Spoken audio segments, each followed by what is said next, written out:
आज मैं आपको 3 बातें बताऊंगा। पहली बात, रोज़ा कब फ़र्ज़ हुआ। दूसरी बात, क्या जिस तरीके से हम रोज़े रखते हैं क्या हमसे पहले भी किसी ने रोज़े रखे। और तीसरी बात, जो आजकल हमारे बच्चों का एक कॉन्सेप्ट बन गया है कि वो जो हीरोज़ हैं वो समझते किसको हैं और दर हकीकत इस्लाम के हीरोज़ कौन से हैं और किस को हीरोज़ समझना चाहिए। तो पहली बात का जवाब देता हूँ कि रोज़ा 10 शाबान मुअज़्ज़म 2 हिजरी को फ़र्ज़ हुआ। दूसरी बात का जवाब कि क्या हमसे पहले भी रोज़े रखे गए। जी हाँ, मैं आपको तरतीब से बताता हूँ। हज़रत आदम अलैहिस्सलातु वस्सलाम आप रोज़े रखा करते थे। कब? चांद की 13, 14 और 15वीं रात को। इसी के साथ हज़रत नूह अला नबी जीना वालैहिस्सलातु वस्सलाम आप भी रोज़ा रखते थे। आप ईद उल अज़हा और ईद उल फितर के अलावा तमाम साल, पूरे साल रोज़ा रखा करते थे। हज़रत दाऊद अलैहिस्सलाम आप एक दिन छोड़कर एक दिन रोज़ा रखा करते थे। चौथे, हज़रत ईसा अलैहिस्सलाम आप पूरा साल रोज़े रखा करते थे। हज़रत सुलेमान अलैहिस्सलाम आप एक माह में 9 रोज़े रखते। 3 शुरू दिन के, यानी कि जब चांद की तारीख रखती तो उसके साथ 3 दिन, फिर 3 जो है दरमियानी माह के रोज़े रखते और 3 आखिरी माह के अंदर आप रोज़े रखा करते। इस तरीके से आप 9 रोज़े रखा करते। और हज़रत ईसा अलैहिस्सलातु वस्सलाम आप तो पूरे के पूरे साल रोज़े रखा करते थे। और आखिरी सवाल का जवाब ये है कि जो हमारे बच्चे, अगर उनसे पूछा जाए बेटा बताएं हमारे हीरोज़ कौन हैं, तो यकीनन वो अगर बचपन से कार्टून देखते हैं या वो स्कूल जाते हैं और स्कूल्स के अंदर स्टोरीज़ पढ़ते हैं, पोइट्रीज़ पढ़ते हैं, तो वो यकीनन ये कहेंगे कि जो हमारे हीरोज़ हैं वो सुपरमैन है, वो बैटमैन है, वो फलाना है, वो ये हैं। यानी कि जो कार्टून के अंदर एक किरदार होता है वो उसको अपना हीरो समझ रहे होंगे।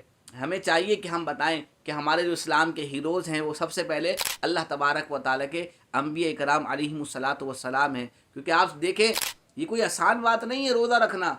हम एक माह के रोज़ा रखते हैं और हमारी हालत क्या हो जाती है। लोग हमें देखकर कहते हैं भाई क्या खाना पीना छोड़ दिया है, दुबले हो गए हो, इफ्तारी में कुछ तो खा लिया करो। ये मैं उन लोगों की बात कर रहा हूँ जो रमज़ान में कम खाते हैं, वरना बाज़ तो हमारे ऐसे लोग होते हैं कि जो रमज़ान में माशाल्लाह आम दिनों से भी ज़्यादा खाते हैं। और अगर वज़न कराएं रमज़ान से पहले और रमज़ान के 30वें दिन तो बाज़ अफराद का तो वज़न ही बढ़ जाता है। तो ऐसा ना करें, रमज़ान है उसमें कम खाएं। तो बात बताने की ये है कि रमज़ान के अंदर पूरे माह रोज़ा रखना देखें कितना डिफ़िकल्ट होता है। ऑफिस वाले वो परेशान होते हैं यार कैसे रखें, हालांकि होना नहीं चाहिए। एक मोहब्बत के अंदर अल्लाह तबारक व तआला की मोहब्बत में रोज़ा रखना चाहिए, क्योंकि हदीस मुबारका है कि अल्लाह तबारक व तआला रोज़े की जज़ा खुद देगा। तो हमें तो बढ़ चढ़ कर रोज़ा रखना चाहिए खुशी व खुजू के साथ। लेकिन चूँकि धूप होती है, गर्मी होती है, एफ़र्ट्स होती हैं, काम होते हैं, तो बंदे को ना थोड़ी परेशानी लगती है। खैर, मैं आपको बता था कि रोज़ा रखना कोई आम बात नहीं। आप देखें अल्लाह तबारक व तआला के नबी हज़रत ईसा अलैहिस्सलाम आप पूरे के पूरे साल रोज़ा रखा करते थे।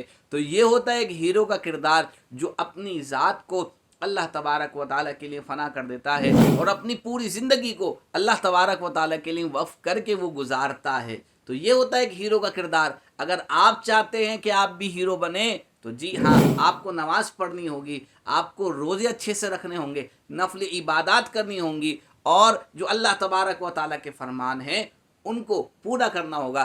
फिर आप भी जब अल्लाह तबारक व तआला की और अल्लाह के रसूल की इताअत करेंगे तो आप भी हीरो कहलाएंगे। ये मैं नहीं कह रहा, बल्कि ये मोमिनीन का वस्फ है कि वो अल्लाह की और उसके रसूल की इताअत करते हैं। और एक असल मोमिन ही तो असल हीरो होता है। असल मोमिन के पास ही तो असल ताकत होती है, जिसे ताकत ईमानी कहते हैं। मैं समझता हूँ कि आपको ये मेरे जुमले और बातें अच्छी लगी होंगी, तो इंतज़ार न करें, इसे जल्दी से शेयर कर दीजिए और अपने दोस्तों को भी बताइए।